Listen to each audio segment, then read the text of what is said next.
Well, welcome to today's Garden Life. We've got a show for you today that's all about creating beauty in our own gardens, but also in our communities.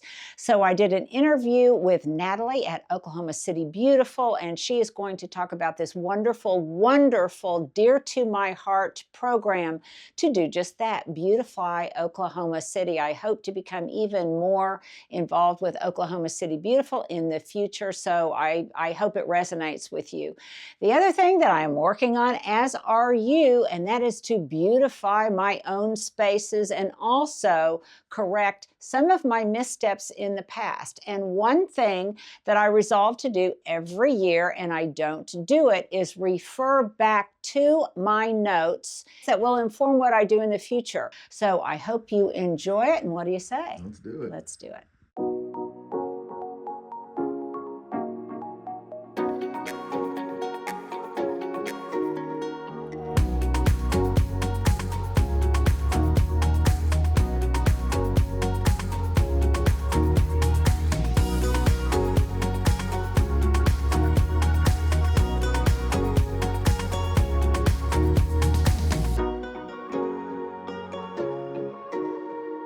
One other little tease that I want to give you for next time we shoot, probably the Wednesday walkabout, is we are going to transform this skylight boxwood, better boxwood, into a topiary. So you are going to want to make sure to tune in for that. Well, we are out and about in Oklahoma City today, and this is an organization I am so passionate about, and a topic I'm so passionate about, and that is beautifying Oklahoma City. So I'm here with Natalie Evans, and what's your official title here? I am the program and marketing director. So picking up trash, planting trees, that is what I'm all about. It's all in your job description. Well, I absolutely love that. And Oklahoma City Beautiful has been a fixture, I know, a really integral part of Oklahoma City for years. So can you give us just a brief history? Yes, so we actually initially started as a commission of the city of Oklahoma City. We were the Mayor's Beautification Council in 1962. So I like that. We were organizing garden clubs throughout the community, trying to beautify our city. Our programming grew so much that in 1968, we became our own 501c3 nonprofit. So we've been serving the community for almost 60 years now. Well, to me, it's just has been an ever-present organization in Oklahoma City, constantly doing really good things. So why don't you just talk to us a little bit about the scope and the magnitude of what you do? Yes, so our organization really focuses on two primary areas. The first is really focusing on built environment and beautifying and creating a more sustainable city. So medium beautification projects, planting trees in neighborhoods, constructing school gardens, both organic vegetable gardens and pollinator gardens, cleaning up litter, anything we can do to enhance the aesthetics and environment of our community. So that's the real boots on the ground work, and we typically engage about 6,000 volunteers every year in those efforts. Well, I know I have been one of those volunteers in the past, I think picking up trash and things. And in the future, I want to be a little bit more proactive in your outreach to schools, to public schools, particularly Wilson Elementary School, which is just down the street from me. And tell me a little bit about some of the programs you have going in the school system itself. Yes, so that's really the other tenet of our organization is education. So we want to prevent and help change behaviors to create a more sustainable city as well. So we do youth education as well as adult education and programming.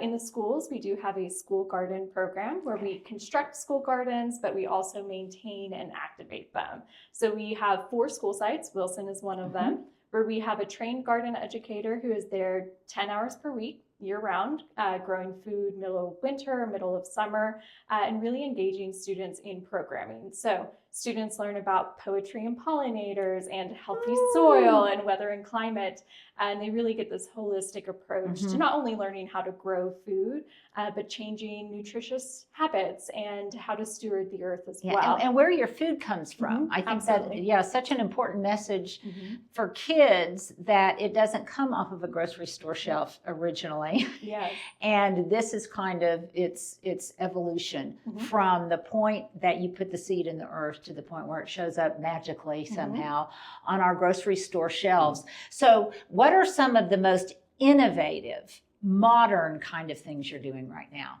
Yeah, so one of our most quickly growing programs is our Tree OKC program.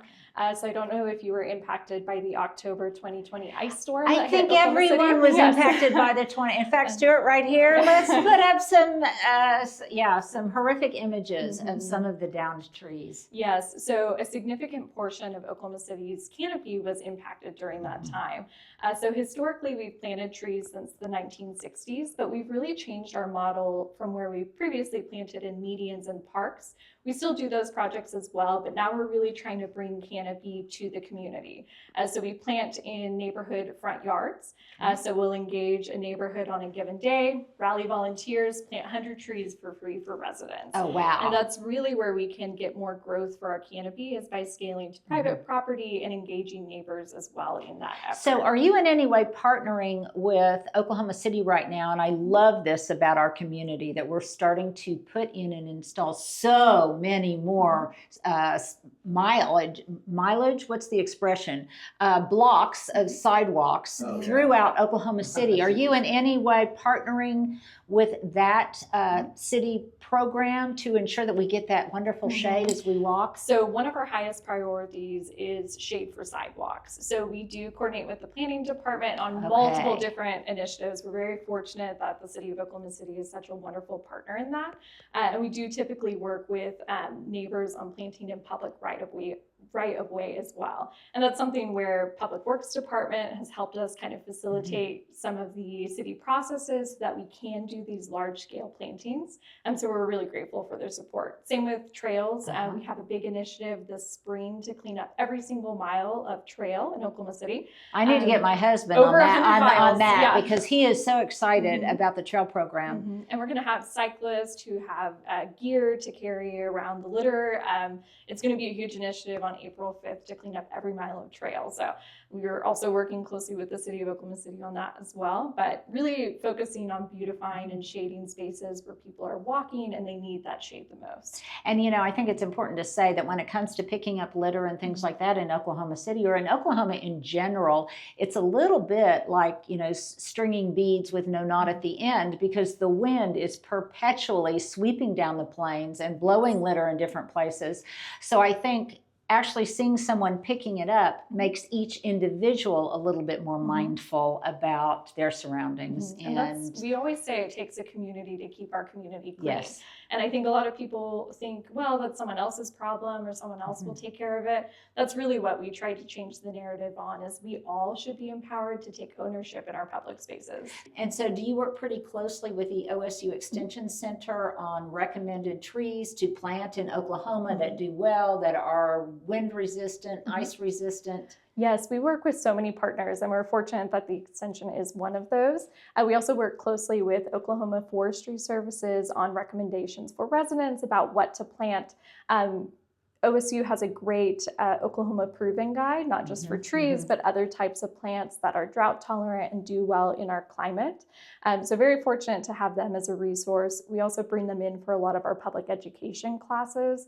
We try to connect residents to our local experts, not just about proper tree planting and pruning, but also how to start up their spring garden, or how to switch over to more of a pollinator space instead of a yard. Yeah, and using lots of natives. If we can, right here, let's provide a list of trees that are recommended for Oklahoma, for our climate, for our geography, for our soil, for all of those different considerations that you want to be attentive to be a good steward of your tree and, of the landscape. This is just really so exciting. So what other ways can people, you said you've got a large group of volunteers. In what other capacity do you have people that help Oklahoma City Beautiful out? Yeah, so across our over a dozen programs, we have volunteer opportunities for all ages, all abilities. We've had moms who have brought young kids strapped to their back to clean up litter. But if you want to plant trees, if you want to volunteer in the school gardens, that is more than welcome. You can also help with our lessons at schools as well if you're interested in engaging the students with curriculum. But we also have tons of public events and classes too. So everything, like I said, from a composting class or gardening class to, we have our Earth Day Festival coming up in April. Fun ways that people can get engaged and learn, but also experience community. I really feel there is resurgence of passion about Oklahoma City right now, where Absolutely. I've often heard it being described as the new Austin. And I think efforts such as Oklahoma City Beautiful and all of the volunteers really advance that notion, because I know it is a lot more beautiful of a place than it was when I first moved here many years ago. How did you get involved? Yes. With Oklahoma City Beautiful. So I actually volunteered with OKC Beautiful for about 7 years before I became a team member. So I started off as a volunteer at events and participating in the school garden program, picking up litter.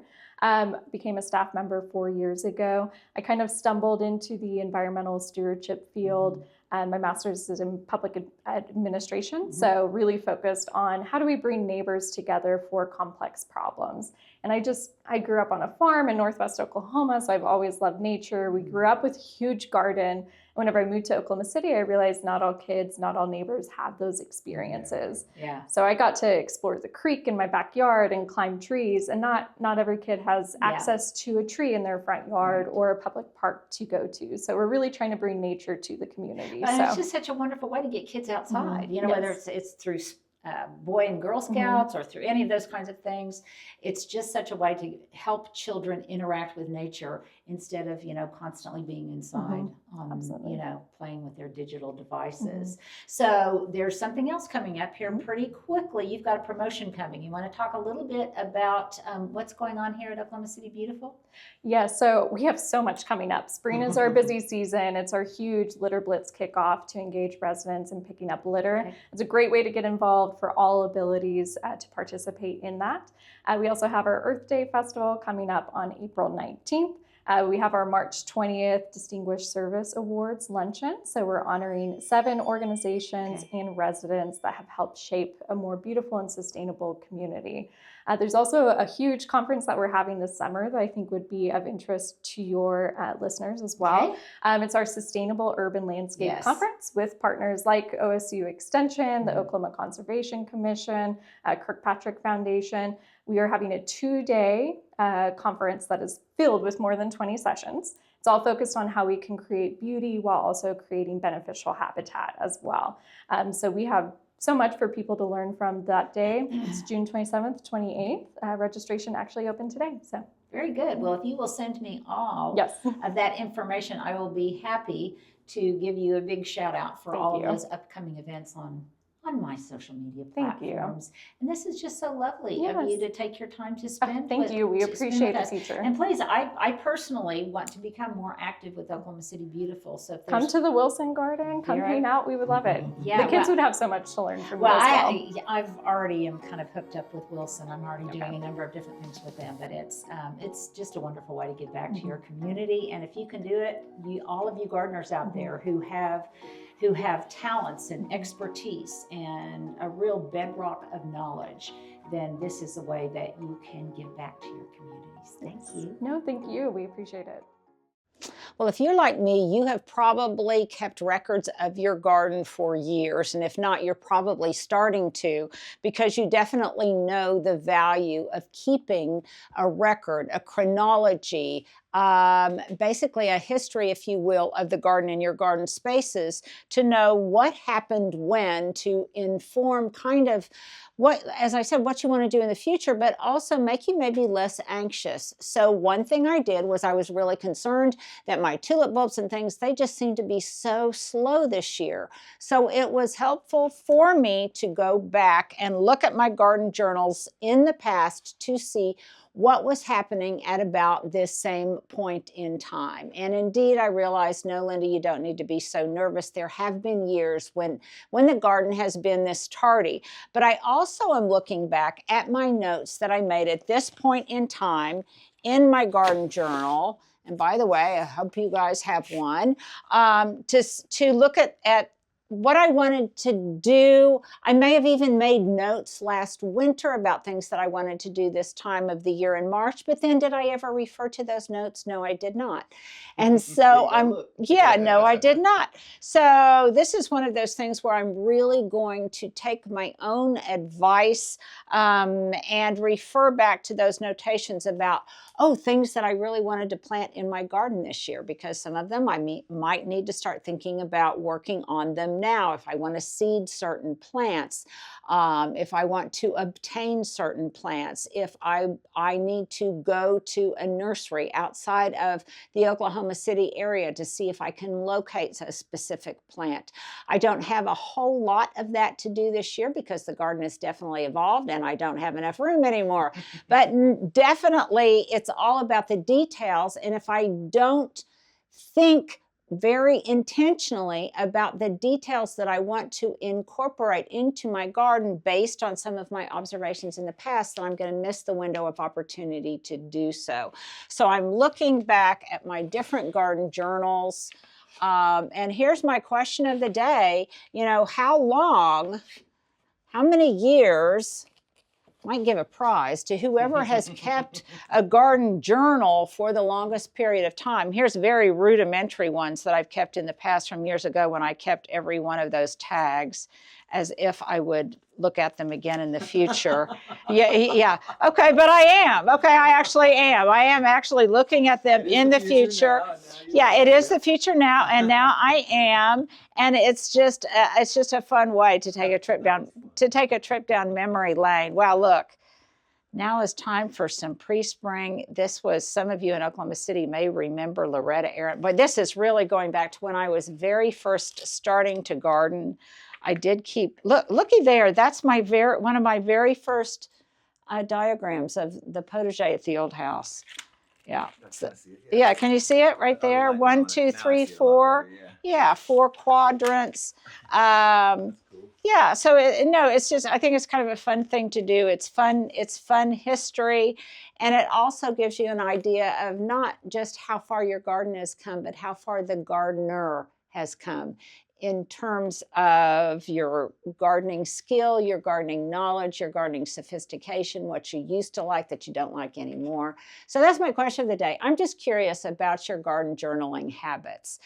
The best journal, of course, is to take a video or photographic record of what your garden is doing when over the years, so you can see its evolution. So doing just that today, Stuart is going to put together a retrospective of the cottage garden from starting in 23, because that was really the first year that it began, when it was just a blank slate. And we're going to kind of go through the month of March 23, 24, and then of course we will be showing you March in 2025. So I hope you guys enjoy this. I hope that makes sense. I hope what I just said makes sense. I'm not sure. I haven't had my second cup of coffee yet. But let me know your thoughts on this. Make sure to comment. Make sure to subscribe, to follow, and most importantly, make sure to share, because I think we all have a need to feel like we are part of a caring community right now. So thanks for hanging with me on this Sunday. Oh, and by the way, I'm sorry that we had to postpone the Linda Vodder Live. I had an unexpected commitment come up today in that time frame that I just couldn't work around. And so we will be rescheduling that. So you guys have a great Sunday and happy garden living.